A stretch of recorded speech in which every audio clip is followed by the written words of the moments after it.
Así que te pidieron escribir un cuento. De seguro ese profesor del colegio llamado Roberto Cueva, ¿no? El que te hace difícil la vida, el que te dice abraza la exigencia, el que te dice anda aquí y ahora. Ese profesor, ¿cierto? Yo te tengo la solución. Pero, profesor, a mí no me ha dejado esa tarea el profesor Roberto. Me ha dejado la profesora... Ajá, la otra profesora y los demás profesores. ¿Qué puedo hacer, profesor? ¿Qué puedo hacer? Y todavía para colmo el cuento es sobre la discriminación. ¿Qué voy a hacer, profesor? ¿Qué voy a hacer ahora? No te preocupes. Yo te voy a llevar de la mano, te voy a conducir, así como en el camino al infierno había un personaje que acompañaba al otro y de la mano lo seguía por los senderos del infierno. Saca tu cuenta, ¿quién es? ¿De quién estamos hablando? Así que el día de hoy vamos a hablar sobre cómo se escribe un cuento. Presta mucha atención. No te olvides que somos Dunamis Educativo, donde tu aprendizaje es nuestra mejor motivación. Y bien, pues queridos estudiantes, lo primero que tienes que hacer para escribir un cuento es lógicamente planificar. En ese proceso de adecuación previa es fundamental que tú conozcas varios aspectos para que puedas tener claro cómo es que vas a escribir el cuento. El primero sería que tú elijas cuál va a ser el tipo de cuento que vas a escribir. Quizás tú quieres escribir un cuento de terror, o quizás tú quieras escribir un cuento de ficción, o tal vez tu intención es escribir un cuento romántico. Quizás tu historia verse sobre un cuento de naturaleza histórica. Eso es algo que tú tienes que elegir lo más pronto posible. Vamos con lo segundo. Y pues pasamos con lo segundo. Así es, la idea es que puedas estar asustado en este momento en sentido de alerta. Ahora, mis queridos seres de luz, lo segundo que tienes que hacer es anota, apunta por favor, anota rápidamente.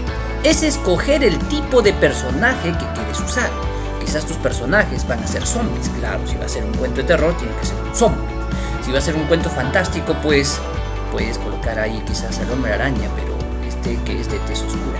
Claro, como es un cuento de discriminación, lo puedes colocar ahí. Ojo.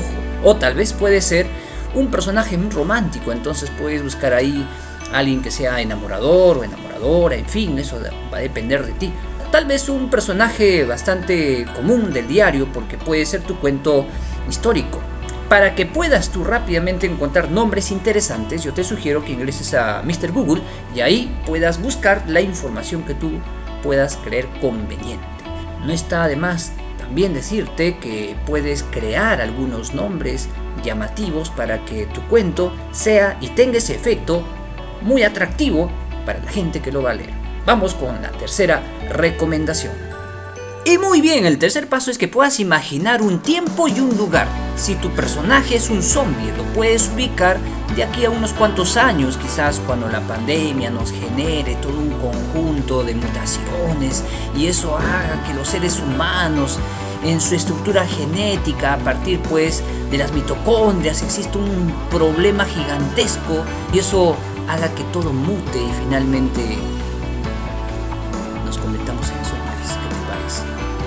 O quizás si tu personaje es de ficción, de hecho que lo tienes que ubicar en la historia, en el futuro. O quizás si tu personaje ha sido pues muchacho de tez oscura, de hombre araña, claro, de tez oscura, podríamos generar pues un multiverso para que tu cuento cobre relevancia, ¿no te parece? Pero todo va a depender del primer paso, es decir, de haber seleccionado el tipo de cuento que vas a escribir. En esta parte quiero recomendarte que para que todo quede más elaborado a la manera de un bosquejo, anotes todo lo que se te viene en la mente en una hoja, en papel, para que de esa manera lo organices mejor. Vamos con la siguiente recomendación. En esta parte, mis queridos estudiantes, llamado inicio, todo tiene que estar en paz. Comienzas describiendo el lugar, comienzas describiendo a los personajes, diciendo quiénes son, a qué se dedican.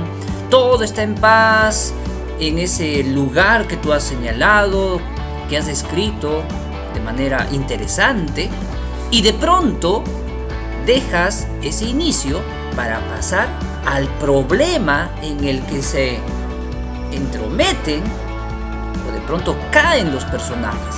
Esa parte ya es la siguiente, denominada desarrollo. En este desarrollo se presenta el nudo de la historia. Este nudo de la historia es el problema o el conflicto en donde se están inmersos los personajes. Y claro, es aquí donde se tiene que desarrollar con mayor amplitud la problemática, la situación. Por ejemplo, si en el inicio de la historia estamos hablando de una rana, la rana vive en un determinado lugar, comenta y habla quizás con un ser humano porque es su amigo, todo va muy bien hasta que de pronto el hermano de este amigo con el que conversa la rana desea desaparecer a la rana.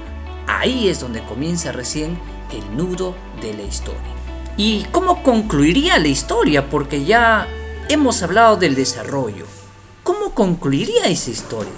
¿Cuál sería el desenlace de la historia? El desenlace podría ser, bueno, el más deseado para muchos, que todo salga bien. Sin embargo, no siempre las cosas salen bien. Entonces eso va a depender mucho de tu creatividad.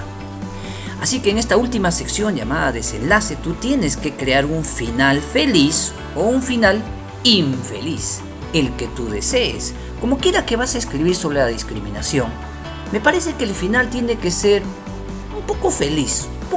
De lo contrario estaríamos nosotros aportando y ayudando a que se pueda seguir incentivando la discriminación. ¿Qué tipo de discriminación hay? Bueno, también eso va a depender mucho de lo que tú hayas investigado.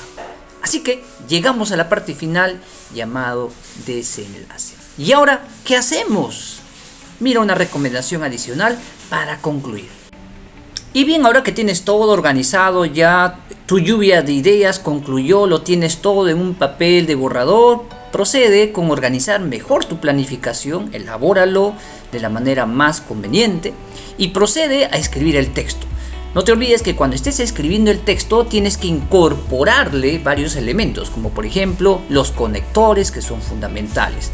Por ejemplo, el conector también, el conector a continuación, más adelante, sin embargo.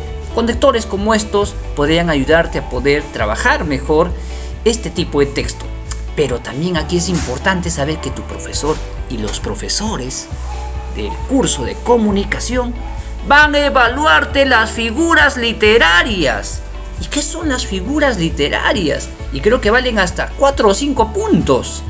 Las figuras literarias son esas frases sencillas, construidas por ti mismo y que tienen un lenguaje simbólico, tienen un lenguaje no literal. Por ejemplo, podríamos decir, el celeste cielo. Tú eres una rosa. Ella era una rosa. Él era un demonio.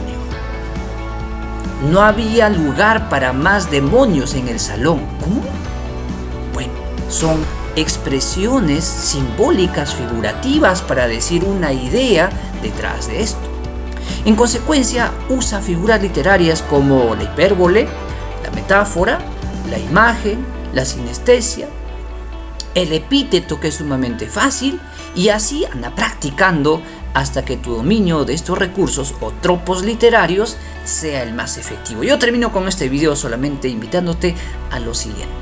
No te olvides que yo estoy para ayudarte y siempre voy a estar de la mano contigo. Pero así como tú ganas, yo también quiero ganar. Por eso aquí todos ganamos. Tú ganas entusiasmo, tú ganas preparación y yo gano también tu apoyo. Por eso apóyame en esta oportunidad suscribiéndote a mi canal y lógicamente compartiendo este video con tus demás amigos y amigas. Y será hasta la próxima. No te olvides que nosotros somos Dunamis Educativo, donde tu aprendizaje es nuestra mejor motivación. Hasta la vista, muchachos. Chao.